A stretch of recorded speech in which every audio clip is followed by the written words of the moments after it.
Professional wrestling is a work, an art form where two participants work together to put on an exciting match, but more importantly, tell an interesting story that keeps the audience engaged. In the right hands, this cooperative venture can be the most brilliant of storytelling devices. The athletes involved have to play their roles, or the match simply doesn't work. But every now and again, certain wrestlers, for whatever reason, take matters into their own hands. Whether it's attacking your opponent for real, ignoring booking decisions, or changing the finish of a match, they're all regarded as going into business for yourself. A big no-no in the wrestling business, but as always, there are some truly outstanding examples. I'm Adam Nicholas, and these are 9 wrestling matches that turned into real-life shoots. Number 9, Perry Saturn goes nuts. The year was 2001. It was a taping of WWF Jacked, where enhancement talent Mike Bell had been booked to put over Perry Saturn in a short TV match. During the match, Bell botched an arm drag and Saturn flipped over, landing awkwardly on the mat. Unfortunately for Mike Bell, that wasn't the last awkward turn this match would take. Saturn lost his faster than an IBS patient, springing to his feet and attacking Bell for real with a flurry of kicks and punches. Saturn wasn't finished there though, grabbing Bell and throwing him out of the ring at pace, with Bell practically landing on his own head as he hit the floor below. The pièce de résistance, however, came when Saturn picked Bell up one last time and brutally rammed him into the steel steps for good measure, tying a nice neat bow on his torrent of unprofessionalism. Perry Saturn paid dearly for his actions, with a gimmick change that saw his character suffer kayfabe brain damage, resulting in him falling in love with a mop who, of course, was called Moppy. Saturn would see out the remainder of his days with this gimmick before being released by WWE in 2002, after which his career never recovered. Number 8, JBL wrecks the Blue Meanie's face. During his wrestling career, JBL was one of the most notorious bullies in the company. His pull within the WWE office, as well as his friendship with Vince McMahon and The Undertaker, meant that more often than not, JBL was in charge of Wrestler's Court, an old school method of policing the locker room whereby someone screws up and the veterans act as judge, jury, and executioner. And what's worse than a bully? That's right, a bully with authority. Enter John Bradshaw Layfield, June 21st, 2005. WWE staged a full-on brawl in the ring at ECW One Night Stand during a time where they were building a storyline rivalry between WWE and the newly developed ECW brand. In the midst of the brawl, JBL went into business for himself, specifically targeting ECW original The Blue Meanie. Some reports suggest that JBL had taken umbrage to something Meanie had said online. The image of a bloody Blue Meanie spoke for itself, made worse by the fact that JBL's attack had bust stitches that were already in Meanie's head from a nasty cage match he'd had the night before. Meanie did get a measure of revenge a few weeks later when Stevie Richards nailed JBL with a vicious unprotected chair shot to the head, saying afterwards, JBL had it coming, it's that simple. Number 7, Goldberg gets schooled by Blackpool's finest. Goldberg was tearing his way through the WCW roster with a carousel of squash matches, much to the delight of the WCW faithful. His undefeated streak had them salivating more than Michael Cole opening the doors on his Roman Reigns advent calendar. William Regal was placed in the path of the new kid on the block and proceeded to have an unusually long and competitive bout by Goldberg standards. Watching it now, it seems that the green as grass rookie just doesn't have a clue how to respond to Regal, who attempts to lead him through a short but decent wrestling match. Goldberg had been fed simple 2-minute squash matches for so long that was the only story he knew how to tell, something Regal clearly didn't appreciate. Some claim Regal was determined to make a fool out of the inexperienced Goldberg by exposing his very real limitations as a wrestler on national television. Regal himself claimed very steadfastly that he was told to have a competitive 6-minute match and that Goldberg simply wasn't up to the task. Whatever the case, Regal would be fired immediately after the match. Number 6, Andre the Giant refuses to work Akira Maeda. It's universally agreed that Akira Maeda is one of the stiffest and nastiest pro wrestlers in the history of the business. The Japanese shooter, trained by the legendary Karl Gotch, would gain a reputation for being difficult to work with. Of course, there's difficult and then there's difficult, and when faced with a drunk giant who refused to work him, Maeda soon learned the true meaning of the word. One version of this story suggests that neither man wanted to do the job for the other, while another version believes Booker Antonio Inoki told Andre to teach the upstart a lesson. Unfortunately, this wasn't it, as Andre seemed legitimately too drunk to move, which for a man of his legendary capacity was quite some feat. He no-sold several attempts by Maeda to get the action rolling before Maeda began to shoot on Andre, his kicks becoming more forceful with each one. Inoki himself came to the ring, but was unable to persuade either man to adopt an alternate version of the match that might remotely excite the paying crowd. If this was an attempt to humble the volatile Maeda, it had backfired harder than Usain Bolt with food poisoning. Number 5, Bruiser Brody terrifies Lex Luger. Once again, stories vary as to the reason behind this infamous incident back in 1987. The massive, surly Bruiser Brody was notorious for refusing the job to people he didn't like. Part of this reputation stemmed from his refusal to stay in any one promotion. Brody liked to travel and hated being kept in one place too long. And the rest of it? Well, the man was genuinely an uncooperative arsehole. Placed inside a steel cage, a match between the perma-tanned Luger and the enormous Wildman looked, on paper at least, like a guaranteed crowd pleaser. The match began awkwardly and then slowed to nothing at all. Betraying professional wrestling's cardinal rule, Brody simply stopped acknowledging that Luger's fake punches were even happening. Luger had no idea what to do and he was becoming visually nervous. Finally, however, Luger and referee Bill Alfonso came up with a solution, where Luger unleashed a barrage of work punches before shoving Alonso when he tried to intervene, thus getting himself disqualified. After the bell, Luger jumped out of the cage immediately and went to the back, and many people believe this was because the terrifying terrifying Brody had razor blades hidden in his finger tape. Number 4. Daniel PUDER embarrasses Kurt Angle. Tough Enough, much like Total Divas, blurs the line between real life and wrestling, as was the case in 2004 when the fourth Tough Enough show was actually part of SmackDown itself, rather than having its own time slot on MTV as it had previously. The November 4th edition of SmackDown called for real-life Olympic gold medalist Kurt Angle to call out the remaining competitors, challenging them to a squat thrust competition. Angle challenged winner Chris Norocki to a shoot wrestling match as his prize for winning the challenge, easily taking down the rookie, incidentally breaking a couple of Norocki's ribs in the process. Asking for a second volunteer, Angle was faced with the challenge runner-up Daniel PUDER, who eagerly volunteered to step up. Jockeying for position, Angle took PUDER down, but PUDER, no slouch himself, already had Angle in a key lock, better known in 2014 as the Kimura. The Kimura was locked in tight, and Angle was seconds away from needing surgery if he didn't tap. Jerry Briscoe had quickly realised Angle's predicament and called for referee Jim Corderas to call the pin on PUDER, and Kurt Angle was awarded the victory. Although PUDER ended up winning the Tough Enough competition overall, his WWE career never really started, and despite stints with Ring of Honor and New Japan, PUDER would eventually end up taking his talents to the world of MMA where they belonged. Number 3. Tony Kozina punishes Ryan Kidd. Indie wrestling veteran Tornado Tony Kozina was booked to wrestle a then 16-year-old Ryan Kidd at a Magnum Pro show in Council Bluffs, Iowa. The youngster Kidd showed up for his match. Having posted a YouTube video with a promo bigging up the hotshot rookie against the ferocious veteran Angle, Kozina took exception to these in-character comments from Kidd, along with his Twitter bio, which read, "The fakest fake wrestler ever." Now, if you've seen the video, and it played out like a dull, poorly worked 10-minute match with a sloppy pitbull of a man savaging a wet behind the ears teenager, well, that's exactly what it is. You can see that Kidd has absolutely no idea how to work a man who keeps dropping into amateur wrestling and mixed martial arts dances. Kozina seems to be having a bit of fun with the rookie, no-selling everything he tries to do, stretching him out and slapping him around, before finally applying a legitimate triangle hold to knock Kidd out. However, with Kidd being, well, a kid, and Kozina applying the genuine and extremely unnecessary chokehold ending, you could easily be forgiven for thinking that Kozina is just a humongous chump stain.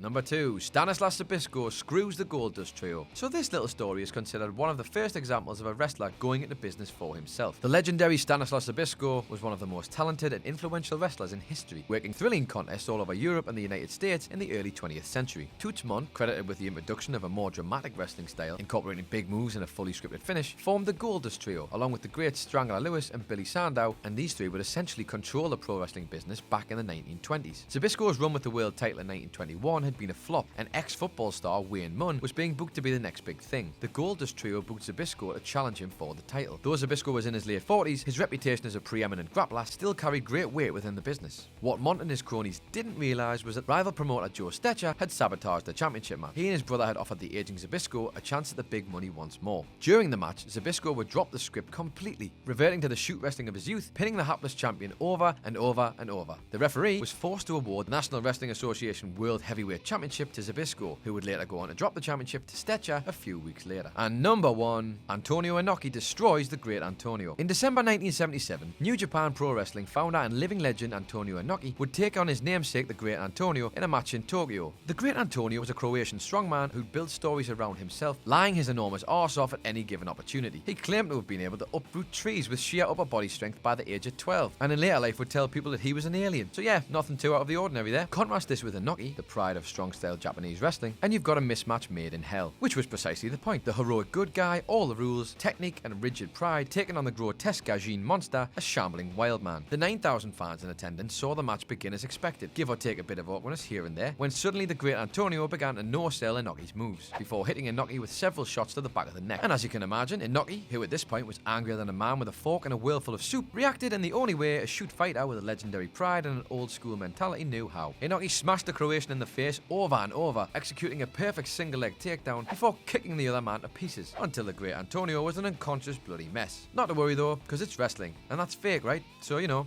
I'm sure he didn't feel a thing. The killer in you is the power in me. Pleased to meet you, so good to see. The killer in you will keep me alive. Back to back, self-sacrifice.